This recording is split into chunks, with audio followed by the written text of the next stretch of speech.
Hi guys, അപ്പോൾ ഇന്ന് നമുക്ക് തിരുവനന്തപുരം വ്ളോഗ്സിലെ കോളം ബീച്ച് പാർട്ട് കാണാം കേട്ടോ. അപ്പം ഞങ്ങളിവിടെ കോളം ബീച്ചിൽ വന്നപ്പോൾ ഈ കടലിലേക്കൊക്കെ ഇറങ്ങാമെന്നൊക്കെ പറഞ്ഞിട്ടായിരുന്നു വന്നെങ്കിലും കടൽക്ഷോഭം കാരണം ഇറങ്ങാൻ പറ്റിയിട്ടുണ്ടായിരുന്നില്ല കേട്ടോ. അപ്പം ഇതൊക്കെ എല്ലാവർക്കും അറിയുന്നൊരു ഇതായിരിക്കും വിചാരിക്കും കേട്ടോ ഈ നമ്മുടെ കോളം ബീച്ച്. അപ്പോൾ ഞങ്ങൾ നേരത്തെ വന്നായിരുന്നു കേട്ടോ, പക്ഷേ പോകുമ്പോഴേക്കും നല്ല ലേറ്റ് ആയിട്ടുണ്ടായിരുന്നു കേട്ടോ. സൺസെറ്റ് ഞങ്ങൾക്ക് നന്നായി കാണാൻ പറ്റിയിട്ടുണ്ടായിരുന്നു.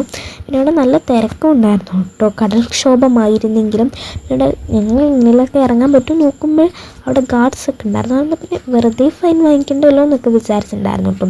നമ്മൾ രാവിലത്തെ ഹെയർ സ്റ്റൈലൊക്കെ മാറ്റിയിട്ടുണ്ടായിരുന്നു. പക്ഷേ രാവിലത്തെ അതേ സെയിം ബാഗൊക്കെ ആട്ടോ.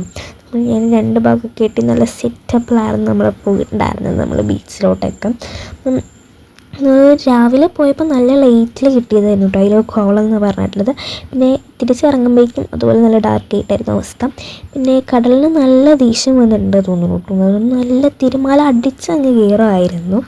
പിന്നെ അതിൻ്റെ ഇടയ്ക്ക് അവിടെ കുറേ ബോട്ട്സൊക്കെ പക്ഷെ പോകുന്നുണ്ടായിരുന്നു കേട്ടോ.